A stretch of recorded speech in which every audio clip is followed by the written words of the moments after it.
Major funding for Carolina Business Review is provided by Grant Thornton, an international accounting, tax, and business advisory organization dedicated to serving middle-market companies. Grant Thornton, a passion for the business of accounting. Novant Health, including Presbyterian in Charlotte and Forsyth in Winston-Salem, are affiliate heart hospitals of the Cleveland Clinic, consistently ranked #1 in the nation for heart care. Blue Cross and Blue Shield of South Carolina, proudly serving South Carolinians since 1946. And by Sunoco, a global manufacturer of consumer and industrial packaging products and provider of packaging services with more than 300 operations in 35 countries. Well, we are halfway through the calendar year, and many counties, cities, and communities are just finalizing their 2013 budgets, or already have. The general consensus is, while the intensity of this crisis and the historic recession have faded, caution still rules the day, as well it should.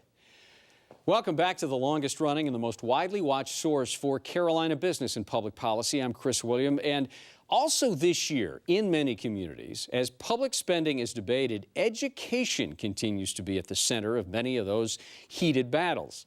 On this installment of CBR, we discuss the current issues around this political lightning rod, and later on, the longest-serving college president in the Tar Heel State, Jerry McGee from Wingate University. Major funding also by the Duke Endowment, a private foundation in Charlotte enriching communities in the Carolinas through higher education, health care, rural churches, and children's services. And by Blue Cross and Blue Shield of North Carolina. Who's responsible for rising health care costs? Join Blue Cross and Blue Shield of North Carolina and many others in a candid discussion at letstalkcost.com. This edition of Carolina Business Review was recorded June 22, 2012. On this week's program, Molly Shaw of Communities and Schools of Charlotte-Mecklenburg, Jonathan Yarborough of the South Carolina Department of Commerce, and special guest Dr. Jerry McGee, president of Wingate University. Now, Chris William. Hello, welcome again to our program. Molly, nice to have you back on the program. Thank you for being here. Thanks. Good to see you. Be here. Jonathan, welcome. Glad to be here. From the hottest spot in the Carolinas, and I know Columbia has taken that and turned that into a whole logo. Right. All right, well, let's get to the task at hand. Education. Here, folks, we have, someone recently said that when we talk about our educational system, that this system is a lot like healthcare. It's patchwork. There are 1,000 levers. It goes in a bunch of different directions. It seems that everybody wants the same thing, and that is a good outcome, kids that are graduating. But we seem to really struggle with how to get that done. Molly, how do we dial this down and make it more simple? Does it need to be made more simple? Well, I think it's really important to first think about how we talk about it, and really ensure that people understand how imperative it is that we fix. Don't you think people understand that, though? Well, I don't think people really understand the long-term potential here and the potential economic implications of our current system. And so we've got to come together. We've got to figure out a way that we make this work and that we do simplify it. Yeah, okay. From Jonathan, from the economic, and I'm going to give you a chance, by the way, to back that up, that economic development argument up.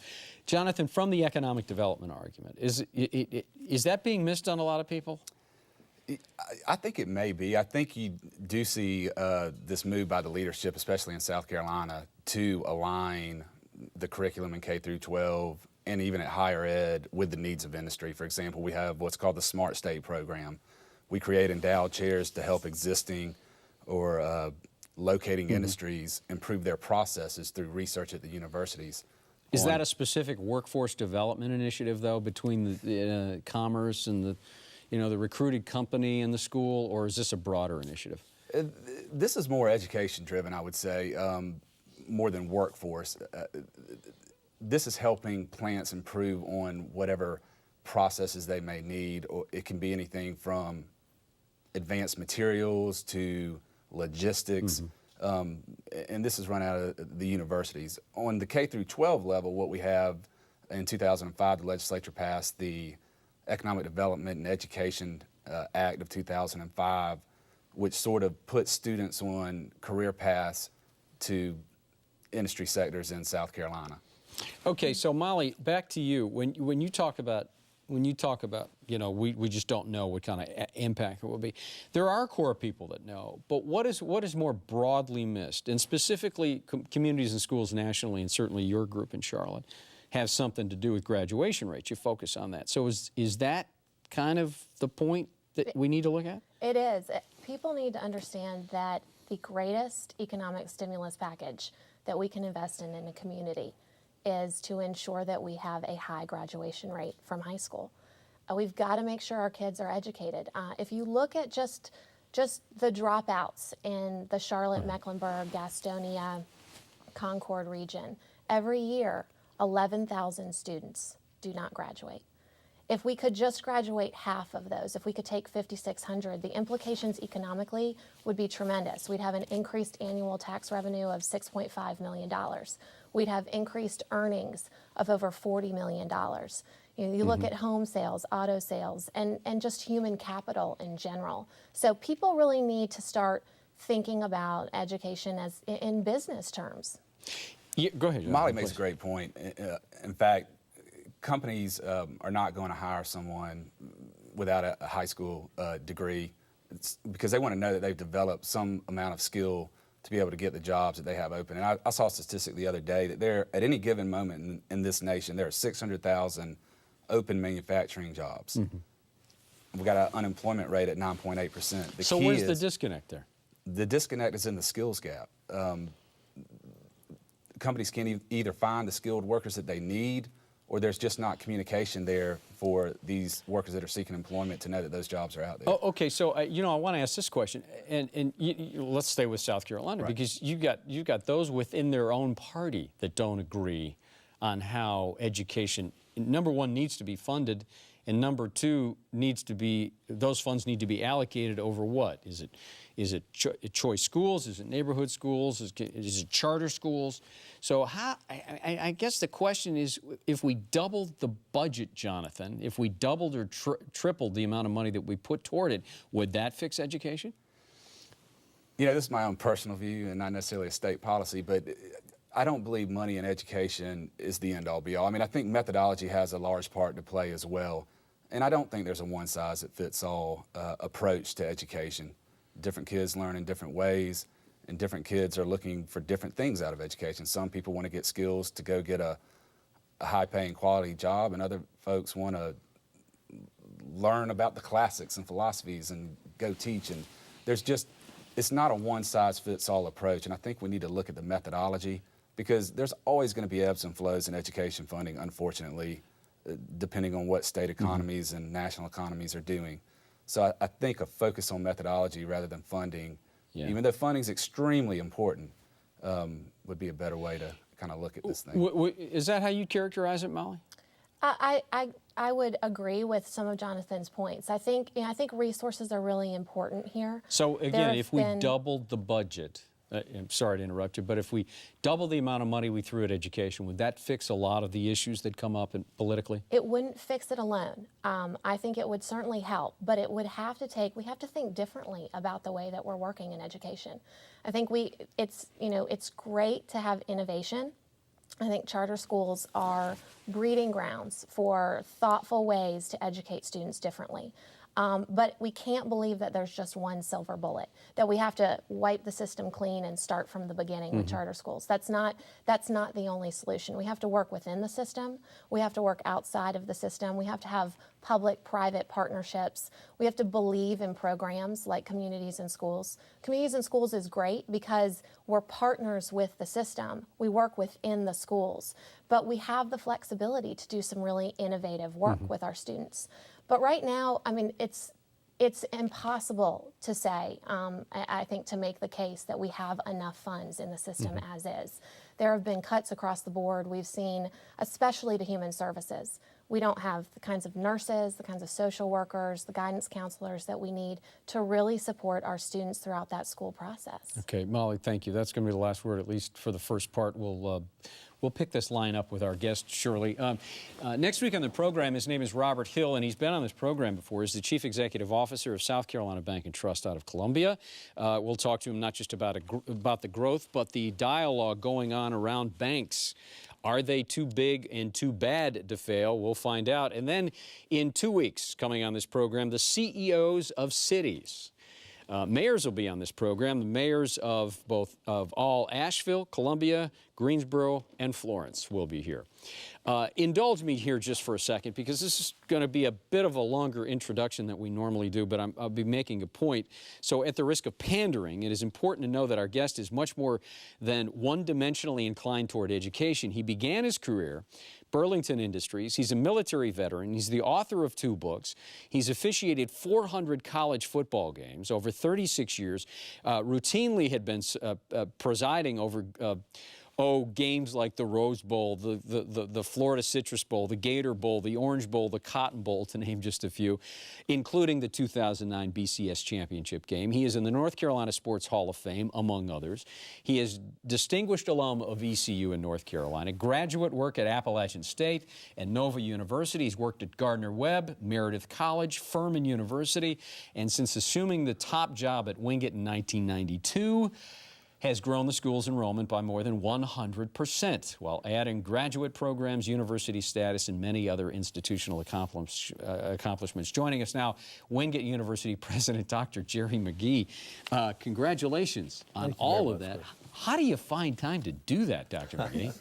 Well, you do have to learn a little time management along the way, but it's a little easier now that I'm no longer officiating. It was pretty difficult to do a full day's work and fly out on Friday night to Notre Dame and work a football game and be back in the office on Monday morning. But somehow you learn to balance your time and do what's important, and I was able to do it. And how inspiring could have that been, right? On the college bowl games, on the weekends, and then back in school? Well, it was really fun for our students, because I would go to the cafeteria every Monday and let them give me the business about my game on Saturday. About your calls. And, they particularly enjoyed the Saturdays where I maybe got knocked down or somebody particularly yelled at me a lot and that sort of thing, because they're not used to people yelling at me. Well, let's get to your, I call it your core competency, at least for the sake of this discussion, Dr. McGee. But you've heard the dialogue that we've been talking about, the K through 12 in the primary. When you look at the freshman classes over the last couple of years, the last 5 years, do you see that they are more prepared, less prepared, about the same? What are the challenges? I think at Wingate University, they are more prepared. I think that the students who are graduating from high school, who are motivated to look for a meaningful college experience, they know early on that they've got to really work hard and do their best. And so when they come to us, they're usually prepared to do the work. The people in higher education that I deal with worry more about the students that we never see. We worry about the ones who did not finish high school. Because if you really want to live a life of significance now in the United States of America, you simply have to have a high school diploma, and it really helps if you have a baccalaureate sheepskin as well. Mm-hmm. Molly, question? Well, I don't know what to compare them to in terms of being more or less prepared, but in terms of just looking at basic statistics, if you look at the North Carolina state system, right now we have about 45% of the students who aren't graduating in 5 years. If you look at CPCC, Central Piedmont Community College, one of the great community colleges in this nation here in Charlotte, of the CMS students, of the Charlotte-Mecklenburg school students who attend CPCC, over 70% require remediation. And you think about the challenge that presents a student when they enter into that college system to already be behind. I'm sorry, do you have a question to respond to that, or do you have a question to follow up with Dr. McGee with that? Yeah, so I would love to know what is it that we need to do to better prepare our students? Where are the gaps that you're seeing? I think that we coddle them way too much, especially early. You mean before they get to school? No, when they're in K through 12. I think that maybe we don't challenge them quite enough. Parents are very involved on that level, and sometimes I think it would be better to have a little less parental involvement in the dailiness of the school activities. But I think that just having a high expectation for your children and then sending them to the professionals and let them deal with them is probably a good thing. But it's hard to generalize when you're talking about all the high school graduates in North Carolina. But at Wingate, I guess because of all the extensive healthcare professions that require really top-notch students, that we get maybe the little higher-end students, and so we find they're very well prepared. I hear the stories about remediation, but we do very little or none of that anymore. That's great. Jonathan?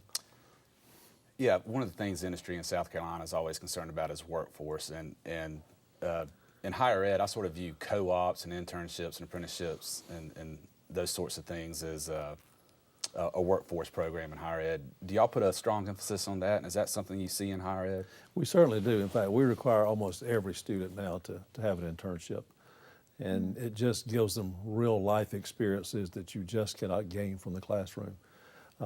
Listening to you from off stage, I think South Carolina maybe is a little ahead of North Carolina in terms of partnerships with the corporate community, business community, and the colleges and universities, because I think we have way too much duplication of programming in North Carolina, while at the same time maybe there are some potential jobs that are being unfilled because we're not training workers. For example, there are 14 MBA programs in Charlotte. Do we really need 14 MBA programs? I think that's over the top. That's just way over the top. But there are probably some other areas in this area that we are not training people appropriately. So I think more conversation between the corporate and business community and the colleges and universities is really a great thing. So, I congratulate South Carolina on doing that. So let me follow up with that. So have you felt compelled to jump into the fray with the MBA program? No, we had our program in 1992, so our program's been around for a long time. But just in the last 5 or 6 years, there's probably been another 6 or 8 programs to come here. Large population, strong business community. So there's kind of an assumption that if the other 5 or 6 schools are doing well with their MBA, maybe we should have one as well. And there's been a little piling on, and I think that's happened in a lot of areas of higher education. We like to do the simple things and things we're comfortable with. But how many school teachers do we really need to be preparing in a year, or should we be training more biotech folks? And I think we kind of go to the path of least resistance sometimes and try to do what makes us comfortable, but we need to really look hard at doing the right thing for the future and think more long term in terms of our association with the corporate business community, I think. Wow. So how, in terms of thinking about developing curriculum and courses of study to prepare for the future, how have you gone about thinking about that? Clearly it's paid off because you have students coming there who see a real future at Wingate. Yeah, I think the best thing we did was back in the mid-90s when our new administration got in place, we literally went to the business community and the corporate community and said, okay, we want to do the right thing. We're still a fledgling 4-year school, but we want to make sure we're focused on what you need. Tell us what you need. In all honesty, we were thinking about adding a law school. And we went out to the community and they said, we don't need lawyers, we need pharmacists. And so we came back and looked at one another and said, well, maybe we should look at this. And we did a 1.5-year study, and it fit our business model and worked fine for us. And now we have physical therapy and physician's assistant and nursing and all these healthcare programs, and they all started because our friends in the healthcare community said, we need professionals. And I think there needs to be a lot more of that. Well, I appreciate you saying nice things about South Carolina, but one of the things that everybody from the outside looking in at North Carolina looks at is the research triangle. Yeah. Is there any best practices or anything that they're doing in that region that you as president of Wingate have learned from? Yeah, I actually had the opportunity to serve 3 years as head of the Economic Development Committee in Union County. And I know they got tired of hearing about the Research Triangle Park because I talked about it all the time. But I think that was a great example of someone willing to dream really big dreams. I don't think our dreams are big enough sometimes in North and South Carolina. I think we need to be looking at a way to not only have another Research Triangle Park, but a better one and maybe a bigger one and create more jobs. But I think that the great lesson there was together, the Research Triangle institutions and corporate community went together and dreamed big dreams and put together a plan, and it changed all of our lives in a certain way. So let's stay on that then. How do you get, I guess, Dr. McGee, the question, how do you get the politics out of education, and how do we get down that road where we are working together? I mean, here in South Carolina, it's been historic. They finally got USC, Clemson, and MUSC working together in many ways. I mean, who would have thought, right? Yeah. So how, as an educator, with a major school, how do you reach across not just political boundaries, but how do you to get together with other educators and say, look, you have that school, we'll have this school. We don't need to compete. We just need to look down the same road together. I might be the only university president in America that thinks that's a really great idea. But we do a pretty good job as spending time together and planning together as independent schools. I think the community colleges do a pretty good job of getting together and planning, and I think the university system as well, but we don't ever get in the same room with them. And I think there certainly needs to be a nonpartisan, if you can accomplish that, group to look at the future needs in North Carolina and South Carolina and say, okay, let's get these 4 schools focused on this area, these 4 schools focused on another area. And I really think that's part of the answer. No board of trustees or no president probably wants to go down that road, but I think it's what we have to do. We have to make ourselves uncomfortable and do the right thing for the state of North and South Carolina, and more conversation, more planning, more dialogue between all the partners is just crucial to that. Well, maybe now that you've retired from running up and down the football field, you could lead that effort? I would be pleased to be involved in that. We have about 3 or 4 minutes, Molly. Oh, well, I would love to know, Dr. McGee, when you think about dreaming big, what are some of those dreams that have crossed your mind? Well, I think there should be a medical school in Charlotte. I think that the right people getting in the room could make that happen. I'm not sure who the sponsoring institution would be, but I think we need to be thinking in those terms. I would like to see the term acquisitions and mergers enter into the higher education. We have several really struggling institutions around the Carolinas, and just a few miles down the road, there's a school that's doing very well. Why can't the leadership of those schools get together and have some conversation about how can we make one another stronger? It's worked in business for a long time, but I just think things like that are sort of out of the box thinking that we've got to do when we think long term about our state and states. Jonathan? Well, Chris, following up on what you were talking about earlier, Clemson and Carolina collaborating is like cats and dogs living happily together. Yeah. But a lot of that was pushed by industry. Industry said, with the Smart State program, hey, this is what we need. You guys work together and collaborate. This is not going to be you versus you and who can get the most out of these Smart State chairs. We want you all to work together. What sort of communication lines do y'all have with industry and higher ed? We have a little bit, nearly enough. Obviously, we all participate in state chamber activities together, and we all are very active with the local industry in our areas. But generally speaking, and on a large basis, there's not nearly enough communication. I think that all of us would welcome the opportunity to make sure that we're providing the future employees that industry needs. I tell our folks at Wingate all the time that we ask them to send us students. We ask them to support us financially. We ask them to provide internships for our students. We ask them to hire our students when they graduate. The least we can do is make sure that we're providing the kind of employees that they need for the future. But it requires dialogue, and I just don't think we're doing a very good job, and I would love to be a part of a group to sit down and think about how we could do a better job with that. Thank you. In about 30 seconds, the new BCS format, is this something good? Follow the money. You know, it's the presidents and athletic directors on that level are going to do what generates the most money, not necessarily the best team. But it's changes everywhere, and change is going to happen there. But I suspect that if TV will put up the billions, they'll the schools will provide whatever they want in terms of quail. Dr. McGee, come back when we have more time to talk about enrollment. We want to get you on the record for that too, but thank you for being here. Thank you very much. It's Good a to pleasure. see you. Jonathan, good to have you here. Thank you. Molly, welcome back. Thank you. Come back again. Till next week, I'm Chris William. Good night. Major funding for Carolina Business Review was provided by the Duke Endowment, a private foundation in Charlotte enriching communities in the Carolinas through higher education, healthcare, rural churches, and children's services. Blue Cross and Blue Shield of North Carolina. Who's responsible for rising healthcare costs? Join Blue Cross and Blue Shield of North Carolina and many others in a candid discussion at letstalkcost.com. Grant Thornton, an international accounting, tax, and business advisory organization dedicated to serving middle-market companies. Grant Thornton, a passion for the business of accounting.